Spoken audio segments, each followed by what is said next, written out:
I'm going to be blunt. If you watched the trailer for Joker Folie Deux and felt off about it, you'd be right in your apprehension. Everything you see in the trailer is exactly what you get in this movie, and if you didn't like the trailer, you're not gonna like the movie.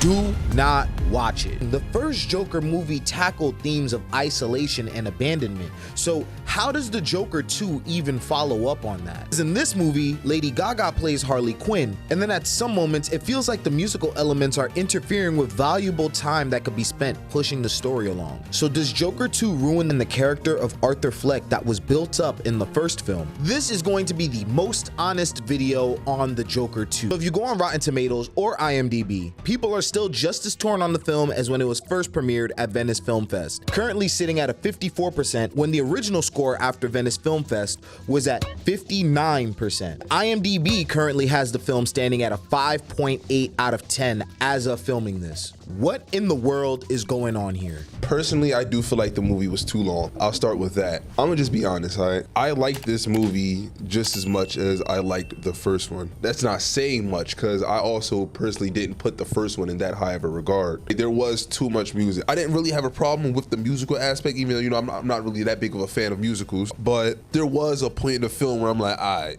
let's just stop singing and let's actually get to Yeah. let's get to the point. I actually did not mind the musical bits. If people come out and say that they hate this movie, I'm gonna validate that. It's not too far off from the first Joker movie.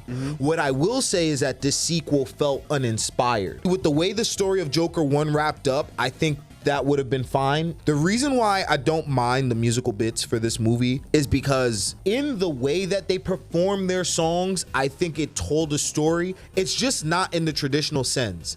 And I think that's where the problem comes from. The movie is a musical, but the director doesn't want to call it that. It's trying to do too much. The pacing, the fact that it's a musical, that effed up the pacing a lot. You think so? Yo, yeah. I personally also didn't like this movie's ending. Once we got to that third act, for me, it just completely fell apart. And then they do something at the end. It's like, it was like a Reddit fan theory. And I'm like, I personally didn't like that. I didn't have a problem with it. I didn't like that, bro. I preferred that they did that. I found it to be the same as the first film, but I don't hold the first film as high as regard as everyone else. The Joker 1 touched on the ideas of loneliness and abandonment. So now that Arthur is seen after the events of the first movie, I don't know, maybe people feel alienated now. That's like the only thing I could think of when people say it's not the same as Joker 1. Thematically, I think it is that. I think it's a natural progression. I have to give this movie credit because I think it does a good job with who are you underneath the face paint? And that's where the film comes to a climax. Now, the pacing issues, I think, come from the fact that it's like the movie doesn't want to be a musical. It just doesn't want to be attached to any labels. It's a free thinker. That's what it's trying to be, but in doing that, it's nothing. Deadpool and Wolverine, I you not, has the same exact problems this movie has when it comes to story, pacing. The only difference between these two movies is that one movie understood that it was a comic book movie, so they were able to lean into fan service, whereas the Joker is like, I don't really want to be a comic book movie, but I'll lean into having Harvey Dent. I'll lean into having a Harley Quinn in there. It's weird how many people have seen Deadpool and Wolverine, but haven't seen Dude 2 or Furiosa. That's weird. I will say this. If you didn't like the Joker 2, I think a movie that you will like a lot more is called Cool Hand Luke. We can't even get them to watch good movies that come out now. You think they're gonna go back in time? So Cool Hand Luke came out in 1967. It follows an inmate that never really fit into anything institution-wise.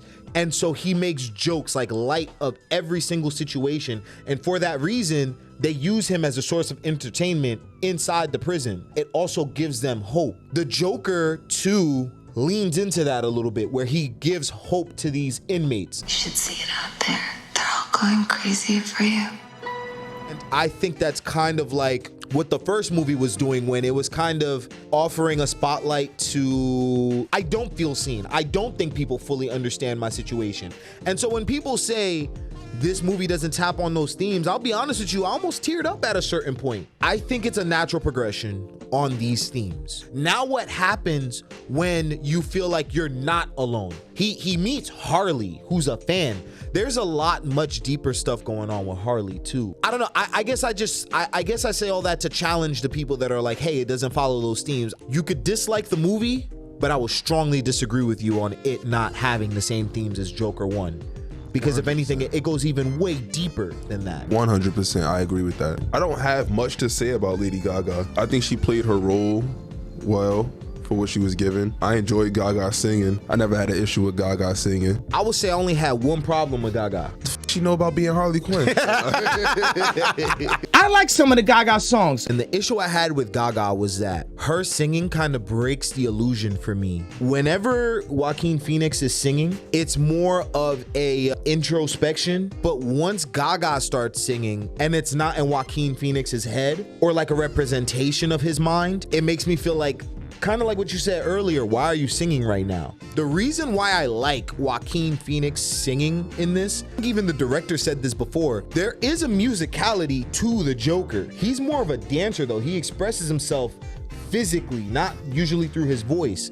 And so since he now has this crush on Harley who sings, he adopts what she does because he wants to be liked by her. He's becoming whatever the hell she wants, that's who I'll be for her. And again, that thematically ties into everything because there's a section in the film where he dances, but you could tell he's much more comfortable with dancing rather than just singing. But I think she did a pretty decent job. I mean, I don't think her role was super demanding. She's not the Harley Quinn that we're used to. I can't say that I love the movie and I can't say that I like the movie. I would say that I'm somewhere in between. The cinematography is absolutely gorgeous. I don't know what they're doing over there. Is it the color grading that adds that extra pop to the lighting? Then you have performances from Joaquin Phoenix. Joaquin Phoenix does such a good job when it comes to his performance. That's another reason why you kind of just stick around. Is it as good as the first one? I think it's the exact same because I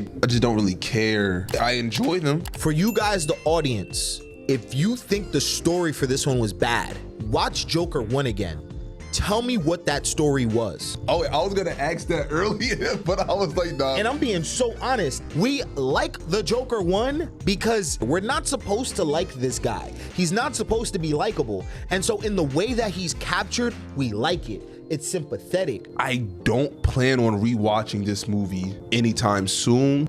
At most, I'll give it like maybe a year or two before I plan on rewatching this movie. What did you guys think about the Joker? Comment down below and we'll see you in the next encounter.